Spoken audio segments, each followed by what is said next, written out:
so much.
Two countries, two continents, and a common story. A story of persecution and the fight to survive.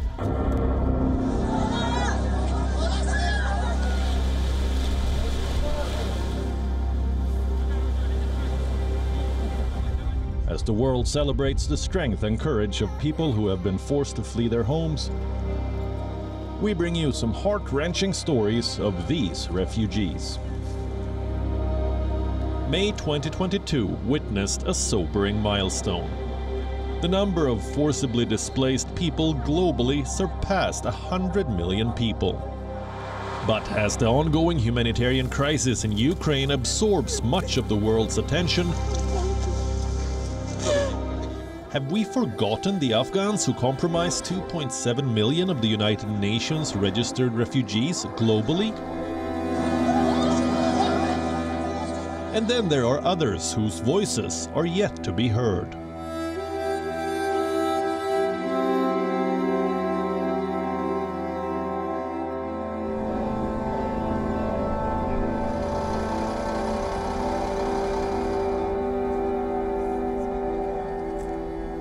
This is crude power politics using the bodies of migrants and refugees. The government is in serious trouble.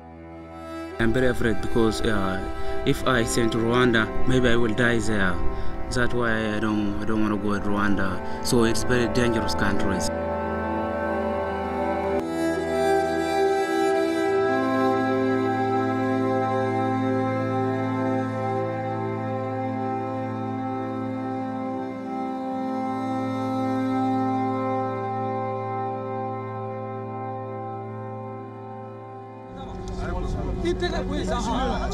Okay, cógeme. Este. Tuyo.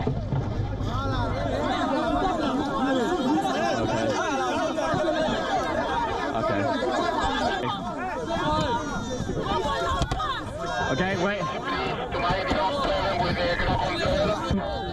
Okay, give me the baby. Okay. Okay, I'm a kitty. Okay, come on, buddy. We now have in the world probably the highest number of refugees over the past 3 decades. I'm not sure if there is a global refugee crisis, but there are regional refugee situations which can be very severe.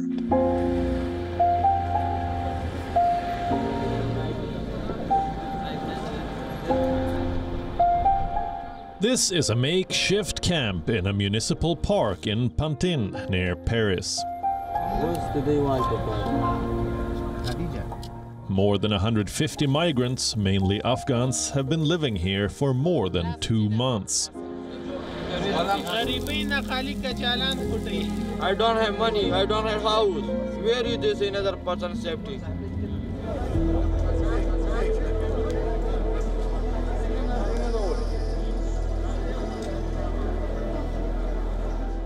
Many of them are bitter about the French government's announcement to free up nearly 100,000 places to take in Ukrainian refugees under the resettlement plan by EU nations.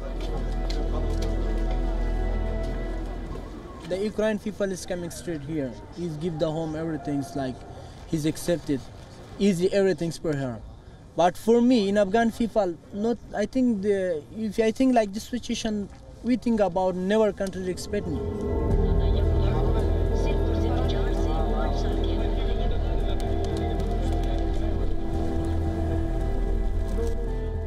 When you become refugee, doesn't matter who are you.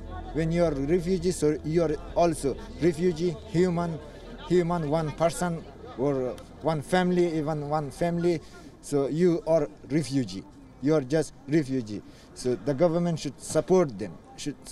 They should not see he is from Ukraine, he is from Afghanistan, he is from Syria, he is from Iraq, he is from Kurdistan or etc. They should not think. They should a little bit support them. Ask them why you live. European countries have a history of distrust and antipathy towards refugees from wars in countries like Afghanistan, Iraq, and Syria.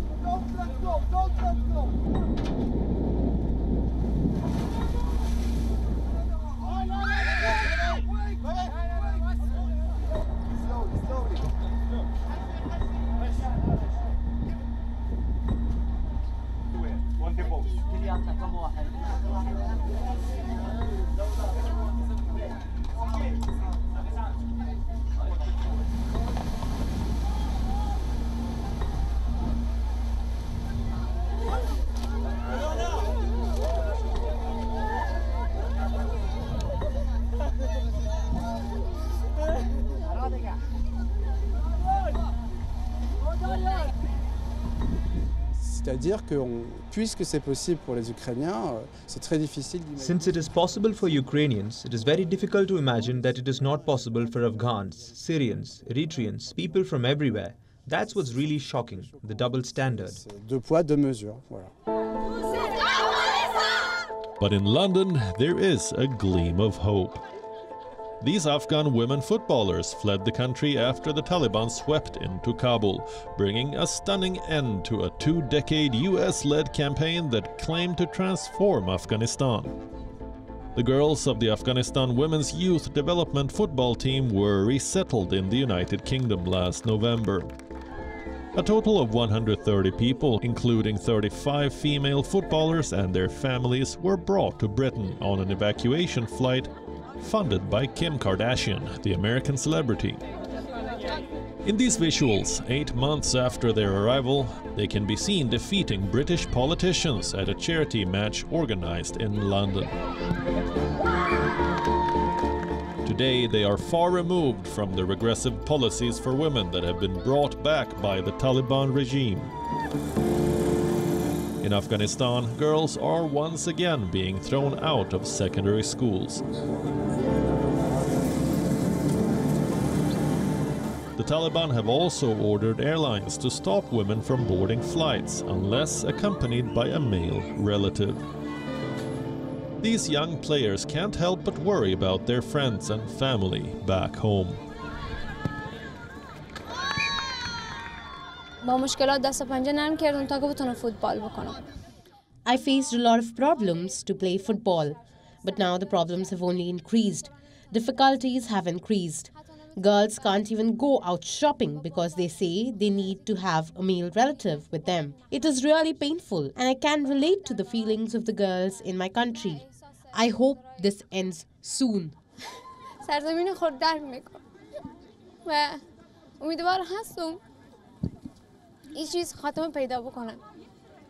don't need to worry for playing football, or they don't need to worry what they are wearing, how they are acting on the pitch.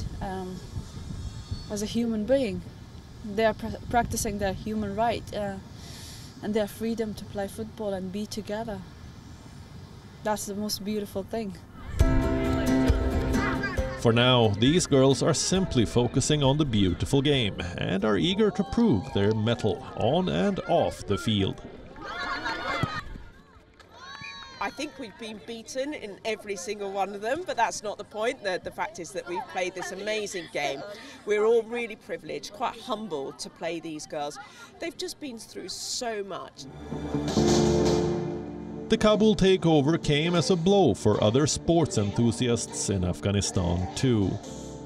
These young men are stuck in Serbia following their decision to not return home after competing at the International Boxing Association World Championships in Belgrade last November.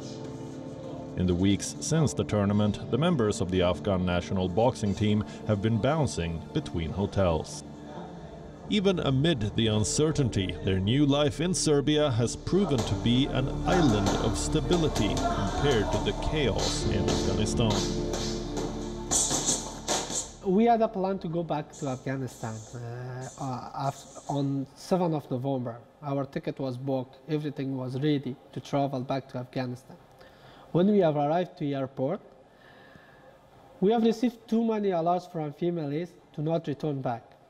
Because even you're returning back, 100,000, they will catch you and they will kill you. They will not allow anyone to do boxing, especially for us, because we were participating in international side.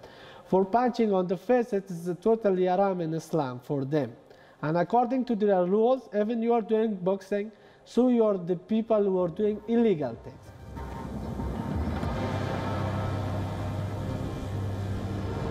The United States has welcomed over 76,000 Afghans since the Kabul capture. According to the Council on Foreign Relations, the evacuation was the largest since the Vietnam War. All of these evacuees were saved under Operation Allies Welcome, a United States military operation to airlift certain at-risk Afghan civilians, particularly interpreters, U.S. Embassy employees, and other prospective special immigrant visa or SIV applicants.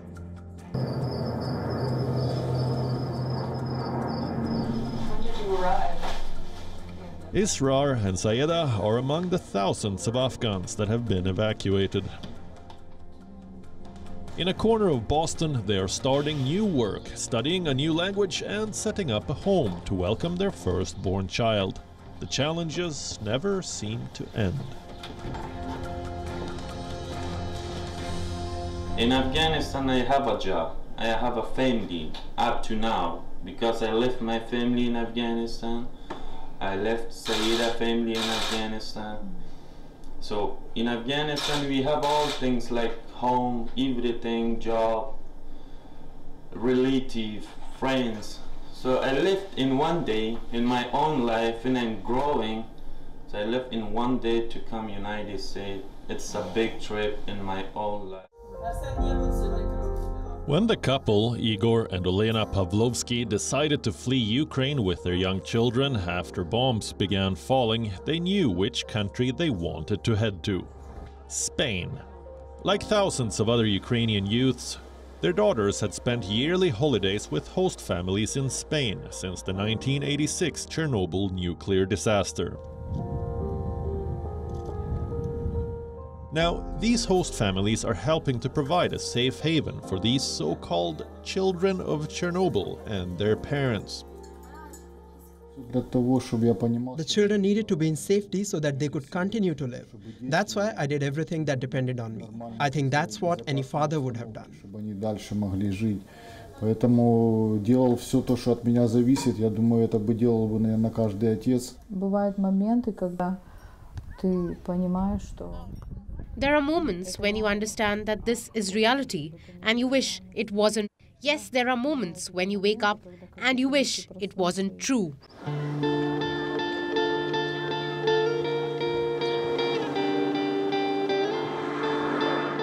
Here is a story of a unique home for Marseille, a port city in southern France. Since the beginning of the war, more than 6,000 Ukrainian refugees have lived on board this floating refugee village, Ferry Méditerranée. The ship remained docked for weeks in Marseille before permanent solutions were found for these Ukrainian refugees. All kinds of amenities were provided for the passengers: internet connections to chat with their families, French lessons, an employment office, and psychological support were among the services available on board.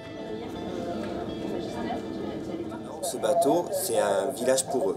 This boat is a village for them. We have converted our snacking area into a web space with computers and fiber optics. At least it allows them to have a link with their families who stayed in Ukraine.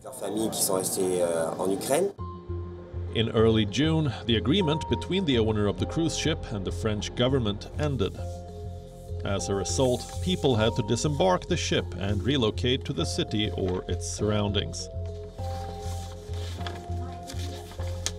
Germany too extended a hand to the displaced Ukrainians. Till February, Roxana Panashchuk was working as a freelance journalist in Ukraine. Now she's a refugee in Germany. A German publication, Catapult, came to her rescue and employed her as a coordinator for a network of Ukrainian journalists, still working in the war-torn country.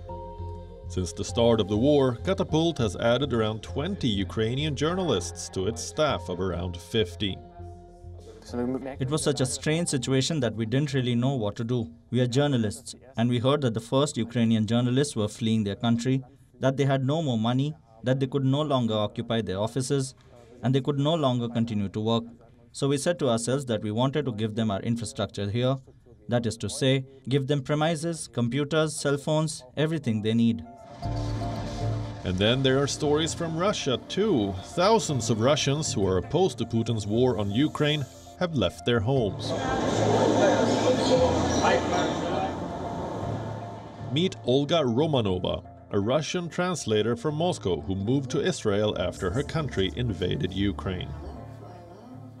As soon as I heard the news about the war, for me it was obvious that I should leave. Russia is a different country now. I've lost my country, basically. I've lost my country. My country was taken away from me. The wave of immigration from Ukraine and Russia over the 4 months is the largest Israel has seen since the early 1990s. Back then, the collapse of the Soviet Union had prompted hundreds of thousands to seek a new life on the shores of the Mediterranean.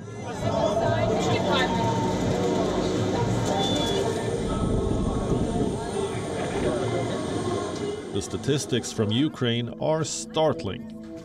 It is Europe's largest refugee crisis since World War II. 90% of Ukrainian refugees are women and children. After a month of war, more than half of all children in Ukraine had left their homes.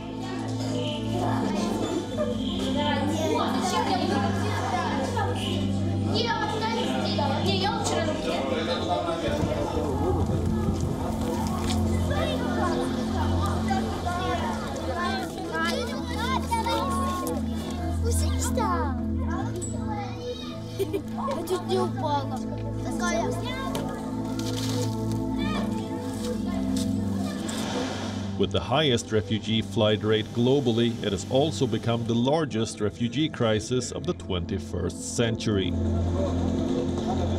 The vast majority of refugees have directly entered neighboring nations to the west of Ukraine. By mid-June, Poland had received 3.9+ million refugees from Ukraine. Other countries neighboring Ukraine that have received refugees are Romania, Moldova, Hungary and Slovakia. The European Union, apart from allowing entry to all Ukrainian refugees, has invoked the Temporary Protection Directive, which grants Ukrainians the right to stay, work and study in any European Union member state for an initial period of 1 year. Even the United States announced that it would welcome Ukrainian refugees with open arms. Encouraged by a promise from Washington that it is prepared to welcome up to 100,000 Ukrainians who have fled the war, hundreds of Ukrainians have reached the border town of Tijuana in Mexico in the hope of crossing onto U.S. soil. These migrants are being housed at a sports facility near the US-Mexico border as they await the processing of their applications at the border.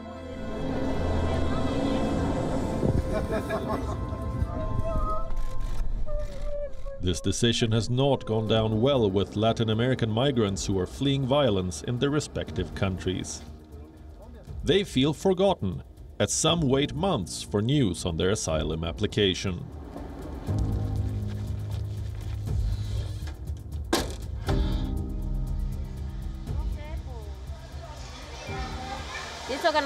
I think we also deserve an opportunity to cross over there. They should let us in because we are also fleeing. It's different what we are running from, but it's still a war against gangs.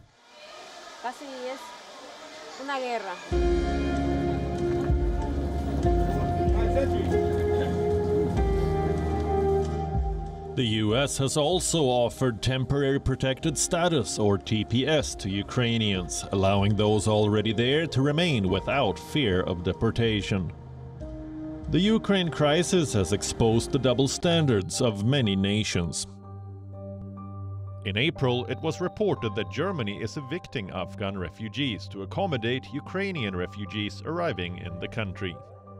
The decision was made by Berlin's Senate Department for Integration, Labor and Social Services, arguing that there was no alternative because Ukrainians, including many women with children, needed a roof over their heads and a bed.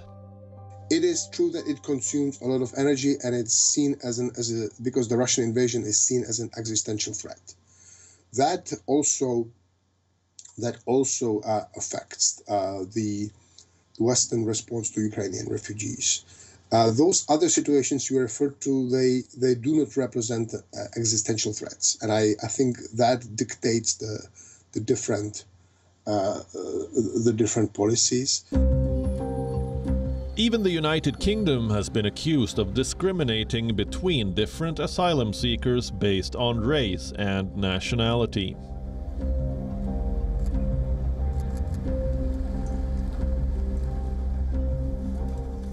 In April, Boris Johnson's government signed a deal with Rwanda.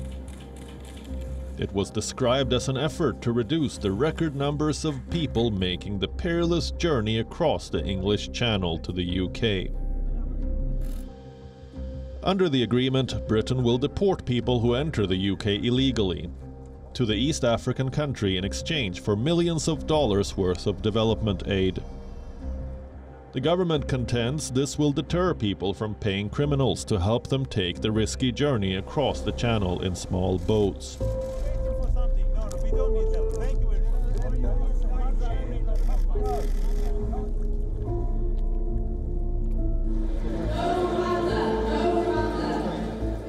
The agreement has been described as racist, inhumane, and imperialistic.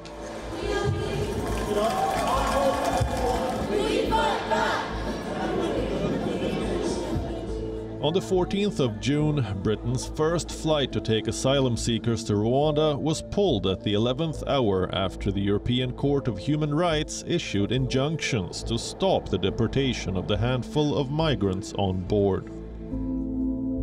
At the same time, the UK has made some extensive arrangements to welcome Ukrainian refugees fleeing the ongoing war in the European country, including the Family Visa Scheme and the Homes for Ukraine scheme. Thousands of Ukrainians have already been granted visas. The reasons for this kind of discrimination are not hard to imagine. Every minute, an estimated 20 people are forcibly displaced due to conflict, persecution, or war. And yet, the world's system for protecting refugees is broken.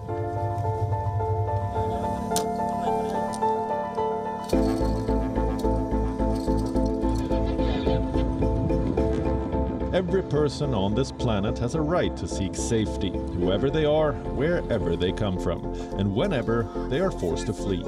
This is the mission statement of the UN Refugee Agency. But how does one tackle the anti-refugee and anti-migrant sentiment? How many of these forcibly displaced people stand a chance of returning home? Or will they remain uprooted forever?